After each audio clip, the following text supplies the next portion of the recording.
Fala traders.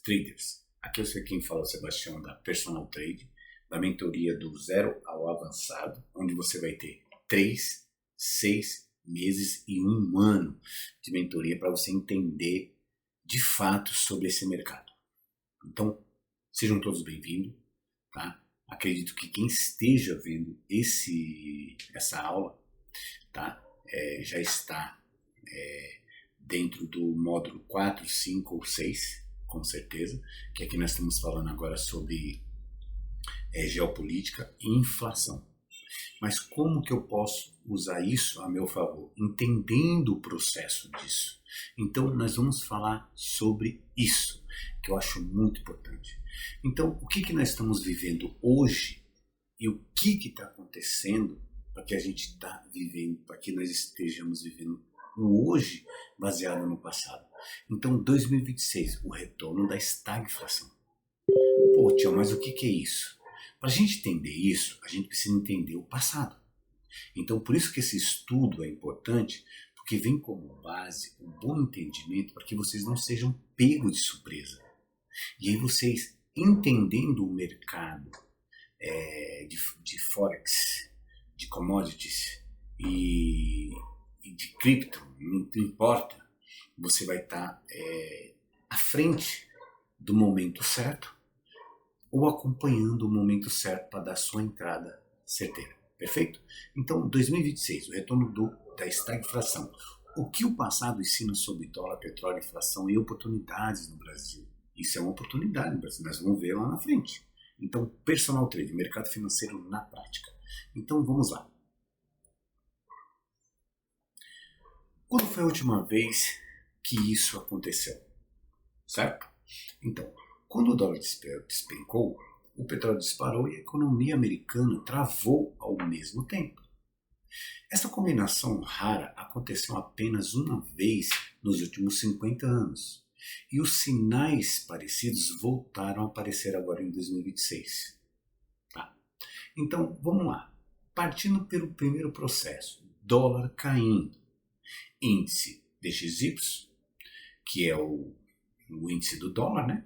Em forte recuo, pressionando reservas e confianças globais na moeda americana. Isso é fato. Petróleo subindo.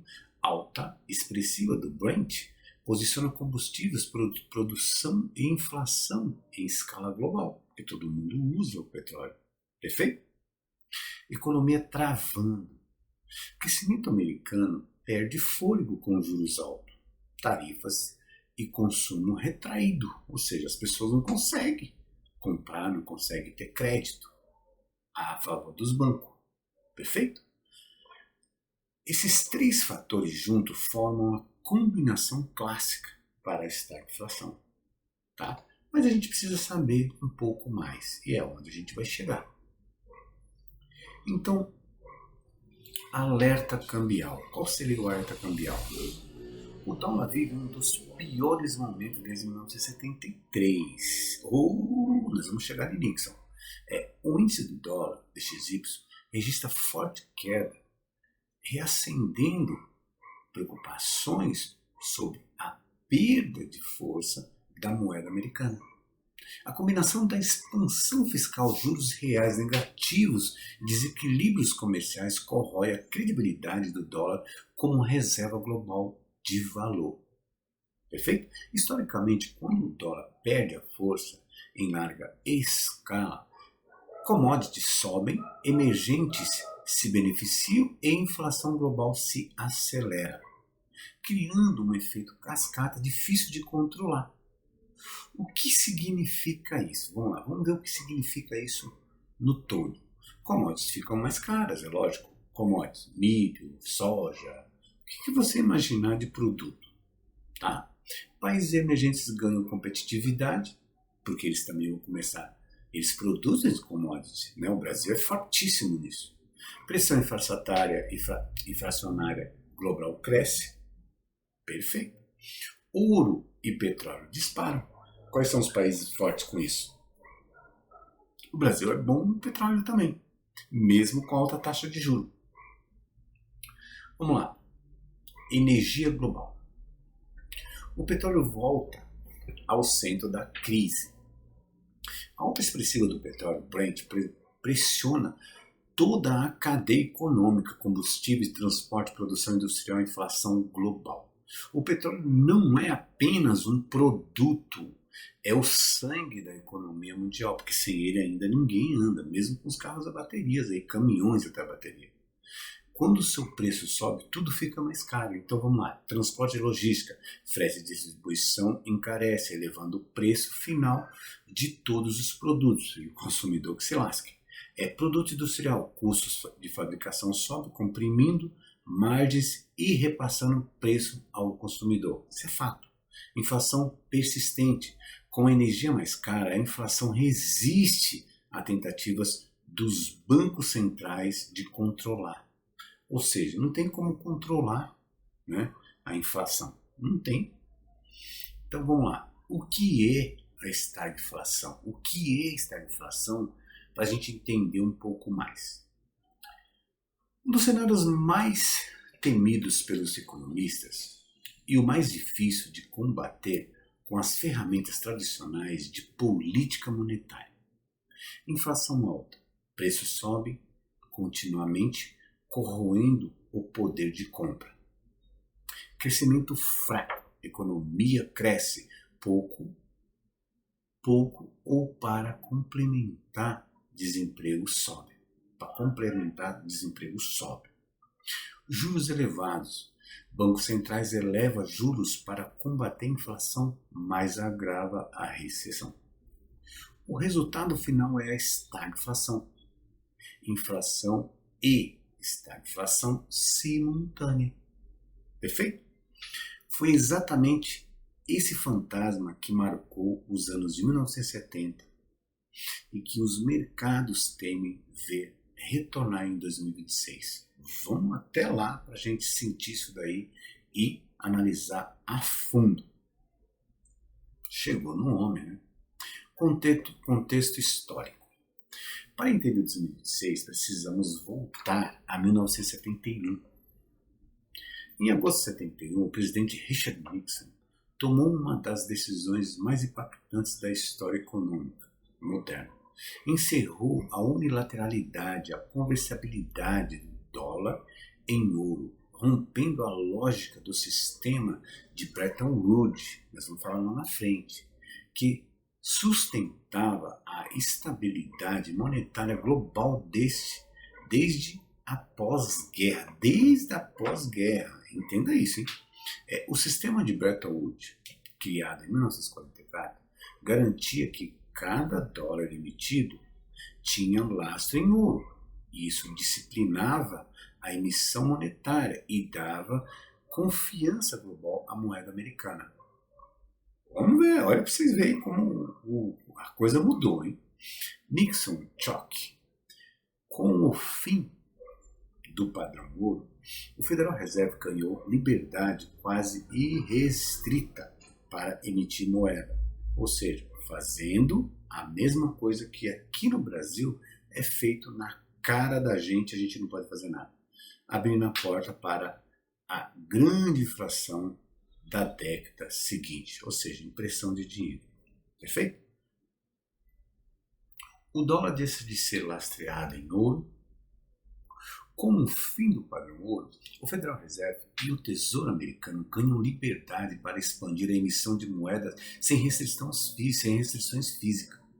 O que parece uma solução de curto prazo torna-se o gatilho de uma inflação que levaria anos para ser domada. Aqui está a impressora. Em 1944, Bretton Woods, dólar lastreado em ouro a 35 dólares onça. Meu, fantástico. 1971, Nixon encerra conversibilidade do dólar, né? Fim do padrão ouro. 1972, 1974. Expansão monetária acelera a inflação, começa a subir rapidamente. Em 1979 e em 1978 ou 1980, a inflação americana atinge pico de 2 dígitos. Olha como a merda que o Nixon fez ocasionou o quê? A quebra hegemônica cada vez maior dos americanos. Vamos lá. Em 1973, o petróleo vira arma geopolítica. Em outubro de 1973, os países árabes da OPEP impuseram um embargo de petróleo aos Estados Unidos e outros países, né, ocidentais que apoiavam Israel na guerra do Yom Kippur. O resultado foi devastador para a economia global. O preço do barril quadruplicou em semanas. Filas imensas em postos de combustíveis, racionamento de energia e inflação em espiral. Tornando-se a nova realidade americana. O choque foi tão severo que mudou permanentemente a percepção sobre a vulnerabilidade energética das potências ocidentais. Bom, antes de chegar nessa parte aqui da direita, eu vou deixar bem claro para vocês uma coisa. Nessa época, pra vocês terem uma ideia, o Brasil era uma potência. Era uma potência. Porque o Brasil aqui, ele alimentava muito esses países que estavam sofrendo por conta dos árabes, né? Porque a gente já tinha petróleo. É para você ver que, às vezes, conversar com pessoas que não conseguem entender que o capitalismo ele não é só um codinome de riqueza, é um codinome de crescimento do seu país, da sua prole, né, da sua família e de todos os outros cidadãos do seu país. Mas como tem pessoas que naquela época queriam só se aproveitar disso, aí começaram a colocar seus vermes, né, próximo para quebrar. E aí vem a nossa era getuliana, né? Vamos continuar aqui. O impacto imediato. O preço do barril de 3 para 12 dólares. Olha isso, gente. 3 dólares para 12 dólares na época. Inflação americana dispara acima de 10%. Racionamento de gasolina nos Estados Unidos. Recessão econômica em 1974 e 1975. Isso é um absurdo. Vamos lá. Segundo choque. Agora vem o segundo choque americano. O segundo choque. Em 1979, a Revolução Iraniana agrava a crise. A queda do Shah do Irã e a Revolução Islâmica de 1979 reduziram drasticamente a produção iraniana de petróleo, removendo cerca de 5% da oferta global de um dia para o outro. O pânico nos mercados fez o preço do barril dobrar novamente. A produção iraniana caiu de 5,5 milhões para 1,5 milhão de barris, né, dia, durante a revolução, chocando a oferta global. O preço do barril subiu de 13 para 34 entre 78 e 1980. Uma alta de mais de 160% em 2 anos. Cara, quem viveu essa época aí, quem viveu essa época com pouco conhecimento que vocês estão tendo, ficaria bilionário. Bilionário, cara. Isso é verdade. Inflação nos Estados Unidos atingiu 13,5% ao ano. Em 79, a maior patamar da história americana do pós-guerra.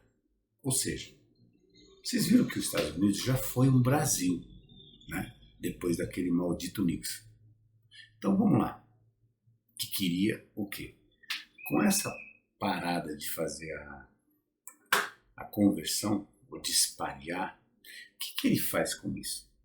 Ele fica com a reserva de ouro, emite dólar e faz com que o ouro se torne dólar impresso, né? Impresso, e o dólar no papel não vale nada. Quem é que sai perdendo? Nenhum país é idiota, né?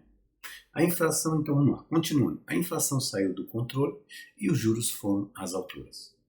Durante os anos 70, 80, os Estados Unidos enfrentaram uma das fases mais dramáticas de sua economia moderna. A combinação de petróleo caro, dólar fraco e expansão monetária criou uma inflação persistente que resistia a qualquer medida convencional. A grande inflação. O CPI americano chegou a 14,8% ao ano em 1980. Salários reais despencaram. A classe média perdeu poder de compra em ritmo acelerado por quase uma década. Você sabe que viver assim, quase uma década, o rico ficar pobre 10 anos? A resposta do Fed, juros acima de 20%. Ou seja, o cara teve que tomar uma atitude drástica.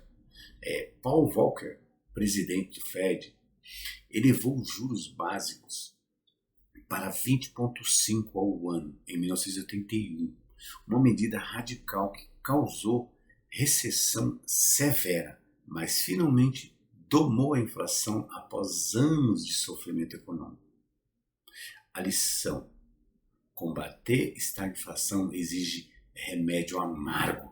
O Fed sacrificou crescimento para recuperar credibilidade monetária. Olha só como os caras estavam passando o que estava passando dentro do seu país, mas firme, sem perder o pulso.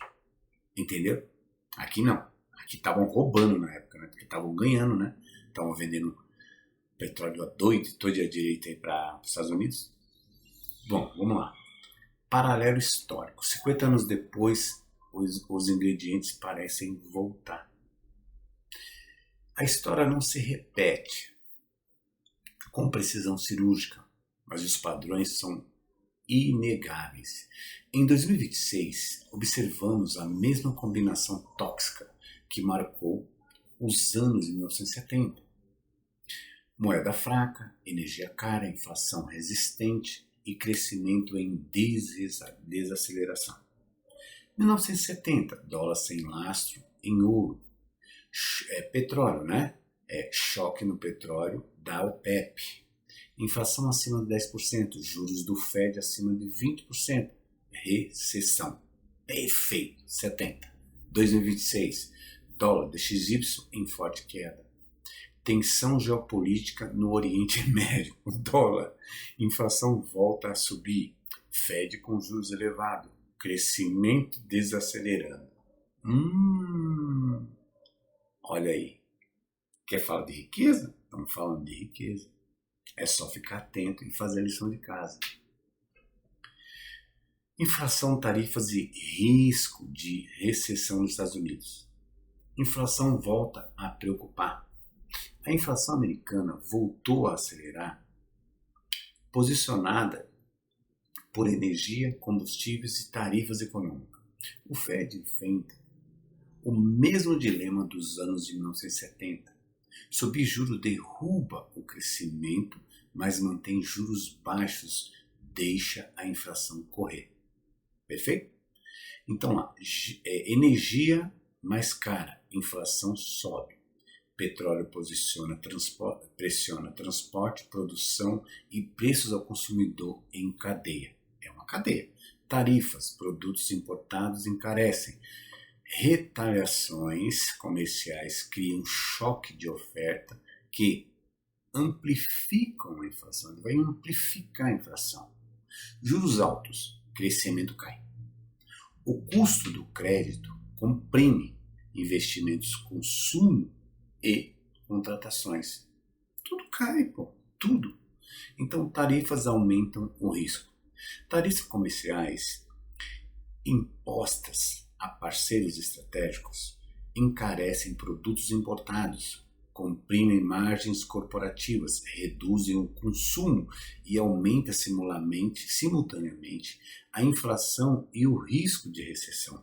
Perfeito. Um remédio muito perfeito. Vamos lá. Geopolítica. Agora que vem a geopolítica mesmo, né? O petróleo sente o peso da tensão global. O Estreito de Hormuz é o ponto mais estratégico do fluxo global do petróleo. Por ele passa aproximadamente 20% do supply mundial de crude, né, que é o petróleo. Conflitos no Oriente Médio, envolvendo Irã, Israel, Arábia Saudita e potências regionais, mantêm um risco geopolítico elevado e os preços voláteis, claro. Então, vamos lá, um fechamento mesmo temporário do Estreito de Hormuz poderia causar um choque de ofertas imediato, com efeito dominó sobre toda a economia global, exatamente como em 1973. Então, não pensem vocês que os americanos vão querer passar por isso, não. Não vão, não. Não vão, não, porque o Irã está passando dos limites. Eu já estou deixando bem claro. Então, vamos lá. Porque o Brasil, agora vem a parte legal. Porque o Brasil pode se beneficiar com isso? Eu acredito que pode se beneficiar, tendo em vista que a gente está mudando de governo. E ainda bem que está acontecendo isso na mudança, porque esse governo já provou não ser um governo de política externa que beneficia o seu próprio país. Não, que nada. Ele beneficia os seus. Tá bom? Então, vamos lá. Enquanto os Estados Unidos enfrentam a combinação perigosa de inflação, juros altos e desaceleração, o Brasil emerge como um destino relativamente atraente para investidores globais. A combinação de juros reais elevados, exportações de commodities valorizadas e câmbio competitivo posiciona o Brasil de forma singular nesse cenário. Eu falei para vocês ontem sobre milho, sobre soja. Juros reais altos. O Brasil oferece um dos maiores juros reais do mundo, atraindo capital estrangeiro em busca de retorno. Perfeito? Exportação de commodities. Isso aí é básico, isso é lei, isso aí é lição de casa do Brasil. Com petróleo, soja, minerais em alta, o Brasil se beneficia diretamente de preços internacionais elevados. Câmbio, fluxo externo. Entrada de capital estrangeiro pode valorizar o real, impulsionar as bolsas brasileiras. Perfeito? Não que eu goste dessa menina aqui, tá? B3. Brasil, juros elevados e renda fixa no radar. Selic e juro real. Com a Selic em patamar elevado, o Brasil oferece um dos maiores juros reais do mundo. Isso atrai capital internacional em busca de retorno. Pressiona o dólar a valorizar ativos domésticos para o investidor local. E a renda fixa volta a ser uma alternativa genuinamente competitiva. Perfeito? Tesouro IPCA+. Títulos indexados. Os títulos indexados à inflação como Tesouro IPCA+, oferecem proteção real do poder de compra mais uma taxa prefixada. Em cenário de estagflação, esse tipo de ativo se torna essencial em qualquer portfólio bem estruturado. Ou seja, quem vai informar isso para o cara? Não vai. Não vai, porque os caras não querem. Os caras querem te formar aquele negocinho que os bancos te oferecem, né? Que você não tem conhecimento nenhum e tudo mais. Por isso que essas informações, cada vez mais informações assim na cabeça de vocês, faz com que vocês tenham pensamentos ou gatilhos quando gerentes de banco ou pessoas vêm conversar, você fala, meu, para por aí. Para por aí. Entendeu? Então, Selic atual, 15,75, taxa básica de juros do Brasil. 7+, juro real, um dos maiores do mundo em termos reais. Então, seguindo. A Bolsa Brasileira pode estar descontada. Com a entrada de capital estrangeiro atraído pelos juros reais elevados e a expectativa de um ciclo futuro de cortes da Selic, a Bolsa Brasileira representada pelo Ibovespa pode estar precificando um cenário excessivamente pessimista, criando pontos de entrada atrativos para investidores com visão de médio e longo prazo. Viu? Médio e longo prazo. Tá? Fluxo estrangeiro. Investidores globais buscam mercados com juros reais positivos e commodities exportadoras, favorecendo o Brasil. Valuation atraente, ou seja, empresas brasileiras negociam a múltiplos historicamente baixos com assimetria favorável para investidor paciente. Setores beneficiados: energia, agronegócio, mineração e bancos com spreads altos tendem a se destacar nesse ambiente macroeconômico. Vai vendo aí, vai vendo. O maior inimigo do investidor é ele mesmo. Vou deixar bem claro que o maior inimigo do investidor é ele mesmo. Estudos mostram que, repetidamente, que o retorno médio do investidor de varejo é significativamente inferior ao retorno dos próprios índices que ele tenta acompanhar. O motivo não é a falta de informação, é comportamento. É tudo, né? Entra tarde na festa, compra quando o ativo já subiu muito, movido pela euforia, pelo FOMO, medo de ficar de fora, sai cedo demais, vende no primeiro sinal de queda, cristalizando perdas e percebendo a recuperação subsequente. Olha só. Agir pelo medo ou ganância, decisões emocionais em momentos de volatilidade destroem consistentemente o patrimônio a longo prazo. Isso é fato, eu vi muito isso daí. Como investir melhor nesse cenário? Navegar em ambiente de estagflação exige estratégia, disciplina e conhecimento dos ciclos econômicos. Não existe fórmula mágica, existe preparação. Entender o ciclo econômico.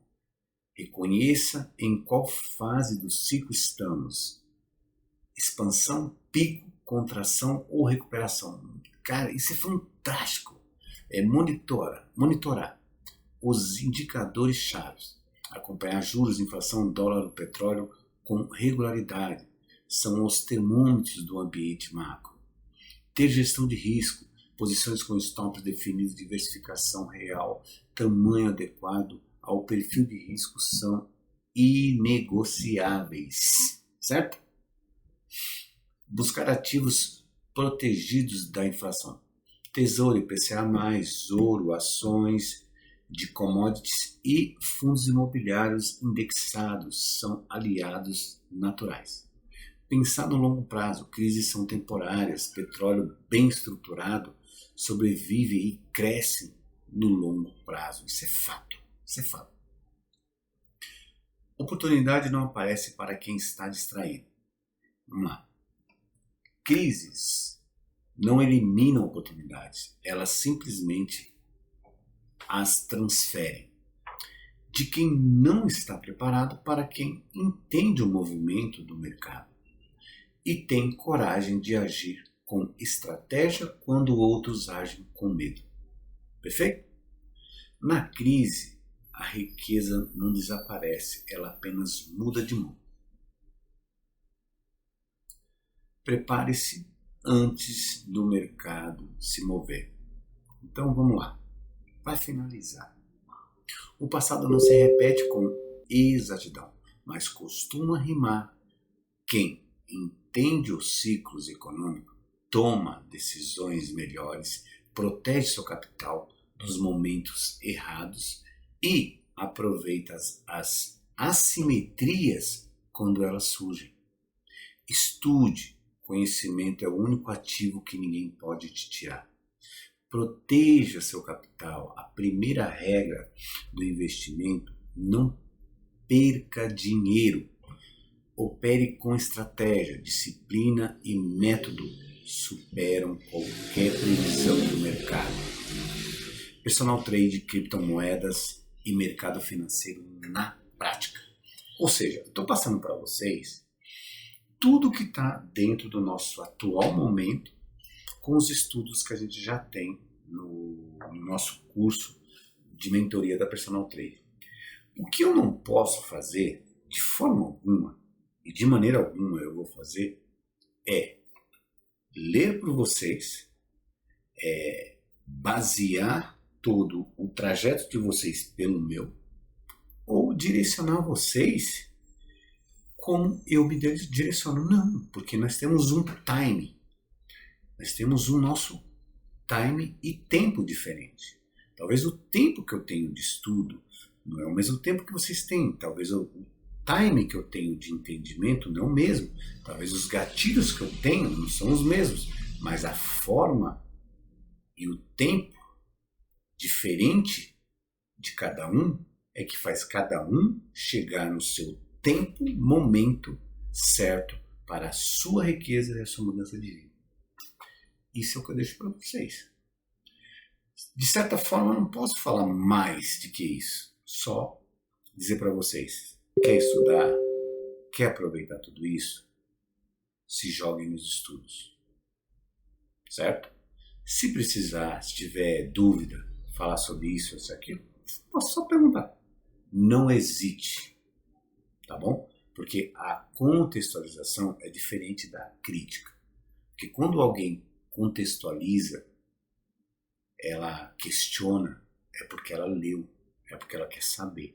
Agora, quando alguém critica, governo A, B, C, CPF, A, B, C, não. Essa pessoa não entendeu nada. Não entendeu nada. Tá bom? Um abraço, traders, e bons estudos.